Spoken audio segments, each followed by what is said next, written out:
Hi campers, I want to talk today about soulmates and karmics and the difference specifically when it comes to learning lessons, because I feel there's still a little bit of misconception, right?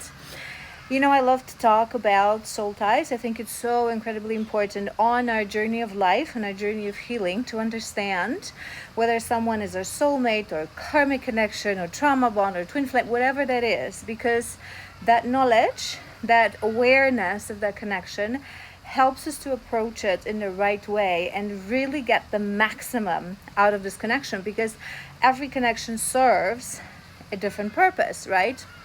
So I want to specifically talk today about learnings and lessons that we get from soulmates and from karmics, because it's a little bit different. And I recently stumbled upon some videos online that would say that, oh, people confuse what soulmate is, because a true soulmate, you're going to learn, and it's going to be someone that's going to challenge you, and it's going to push you, and it's going to be full of lessons. Whether that's true, that is true on some level, right? But I want to give a little bit of clarification, because I feel like if you only think, and that person also mentioned specifically that they're not easy relationships, right? Because they're going to be full of lessons and full of growth. So this is where I disagree a little bit, and I want to make it crystal clear for you to really understand that difference, because I always talk about it as well, that sometimes some karmic connections are beautiful. Sometimes we spend our lifetimes connected to a karmic, and it doesn't necessarily have to be traumatic, and doesn't necessarily have to be abusive and very abruptive and full of turmoil, right? Some karmic connections, they're meant to teach us lessons, but in a bit of a different way. So here's my take, and here's the difference, and here's how I like to explain it. Soulmate relationships are easy from day one, period. I don't care what anyone says. Those are your connections that from moment one, whether that's your romantical partner, whether that's your friend, whether that's your family member, a long lost cousin, from day one you connect, it's going to feel like you've known this person forever. Conversation is going to be easy. Spending time together is going to be easy. It's just going to flow. It's just going to naturally flow. You're not going to have that internal blockage to perhaps say or do certain things with that person. It's like best buds.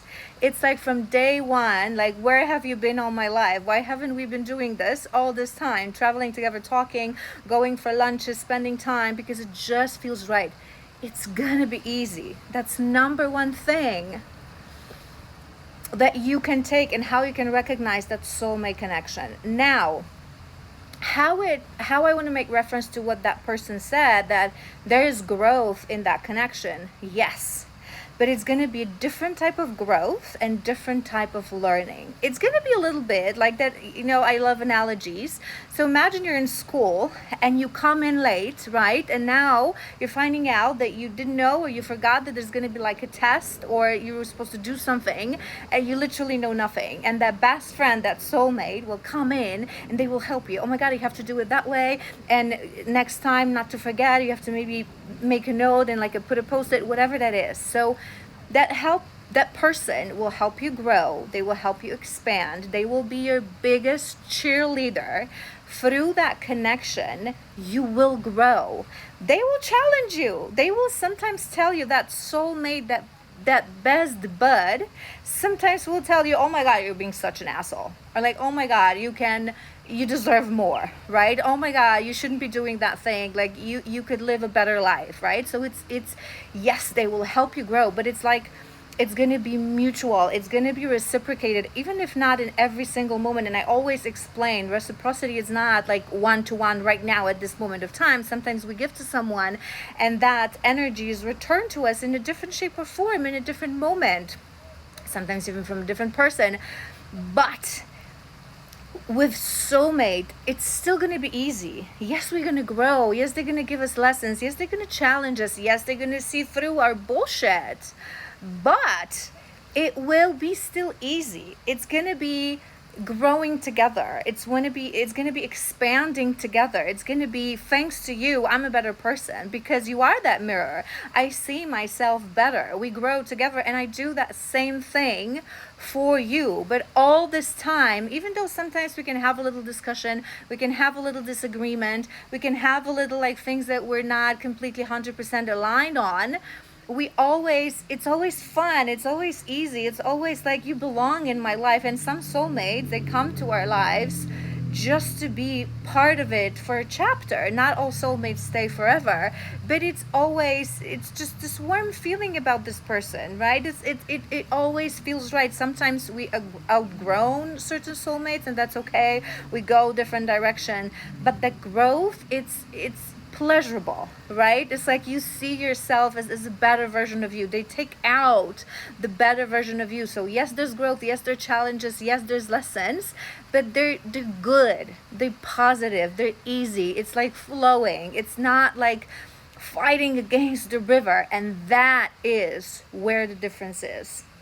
With your karmic connection, okay, those lessons and that growth will happen through pain, will happen through challenges, will happen through turmoil. You will never feel that it's like you're on the same page with this person. It will feel like a struggle. Even if you are in a relationship, even if you are in friendship or a family relationship with that person, even if it has moments of like, having good time together and being okay, being at that more peaceful moment. With our karmics, it's not like lessons are every single little day, right? We have good times with them. We have moments of peace. We have moments, it's like those cycles that if we're repeating that, it's not going to start, the repeat's not going to start from day one. It's going to be like a moment of bliss, and then it's going to be a moment of challenge. But those challenges with karmics, they're going to be harsh. They're going to cause us pain. They're going to cause us turmoil. They're going to make us suffer, even if it's a little bit or a lot, because some of those karmics, like I said, they may not be abruptive, abusive, and horrible, but those lessons will be harsh lessons. It's like those lessons that you didn't say, looking back, this person helped me grow, right? If you're very awakened and spiritual, you'll say that, you understand that. But most people won't look back and say this person helped me grow, like in the case of soulmate. But it would be more like, oh my God, maybe I've learned my lesson. It's like I've learned my lesson, right? So that lesson, again, here's the difference. With both, you're gonna have those lessons. But with soulmate, it's going to be mutual growth. It's going to be pleasurable growth. It's going to be challenging to something that you're encouraged to do better. You're encouraged to be brighter, to shine brighter. Sometimes it's going to be through a little bit of uncomfort, through a little bit of like struggle, but overall it's going to be a positive lesson because you feel that soulmate is teaching you a lesson, but they're holding your hand throughout this lesson. Whereas the karmic, it like literally pushes you off the cliff and you cannot fight the river. You don't know how. It's just like constant struggle. You're never on the same page. This person doesn't understand you. They don't see you because they're triggering the hardest things within you. We need both of these relationships. They're triggering that hardest thing within you that you're not seeing, that you need that tough lesson, that you need that. And that's why we choose to have both in our life, because our soulmate, because of that proximity, because it's like a soul best bud, right? They're not going to be able to do this to us because it's just something in our blueprint that we're so aligned, we're so similar that it's just physically not going to be impossible. Whereas the karmic, you trigger each other through the differences, through that mirror. So it's easier to cause that harsh lessons to each other. But we want those lessons. We want that growth. In the end, that is a beautiful relationship as well, that if we truly approached it with the right attitude, it's like, thank you, I'm learning through this. I know I wanted this. I know I chose this. This can also be a beautiful connection. So I hope this clarified that difference, and now you know a little bit more about soulmates and about karmics. And as always, if you have questions, you know where to find me.